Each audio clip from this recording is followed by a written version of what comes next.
நீங்கள் இப்போ கூட பார்த்தீங்கன்னா பல வழிப்பறி வழக்குகள், நாடக காதல் பிரச்சனைகள், சாராயம் விற்கிறது, கஞ்சா விற்கிறது, போதைப்பொருள் கடத்தல், குறிப்பாக அம்பேத்கர் கொள்கைகளை அந்த கொள்கைகளுக்கு மாறாக நடந்து கொள்ளக்கூடிய கட்சி தான் விடுதலை சிறுத்தை கட்சி. அவங்க என்ன என்ன என்ன சொல்ல வராங்கன்னா, திருமாவளவன் வந்து அவர் அவர் தானாக இயங்கலை. அவரை வந்து இஸ்லாமிய அமைப்புகளும் கிறிஸ்டியன் அமைப்புகளும் வந்து அவரை வந்து பணத்தை செலவு பண்ணி அவரை வந்து இந்த மாதிரி அரசியல் பண்ண வைக்கிறாங்க.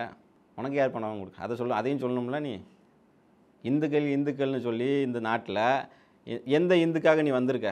மேல் பாதியில் வந்து 2 சமூகத்துக்குள்ளே ஒரு கோயிலுக்குள்ளே ஒரு சமூகம் போக முடியல.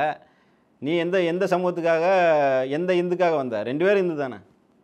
அப்படி 1000 பிரச்சனைகள் இந்து சமூகத்துக்குள்ளே. இன்றைக்கி எத்தனையோ ஊரில் வந்து சுடுகாடுக்கு பாதை இல்லை, இறந்தவன் இந்து தான். இன்னொரு ஊர் வழியாக போக முடியாது, ஊர் தெரு வழியாக எடுத்துகிட்டு போக விட மாட்டேன்றானுங்க. அப்போ ஊர் தெருவில் இருக்கிறவனும் இந்து தான். ஒரு சேரியில் இருக்கிற இந்து பணத்தை ஊர் தெருக்காரன் மறைக்கிறான். ஒரு இந்துக்காக வந்து நீ நிற்கணும்ல.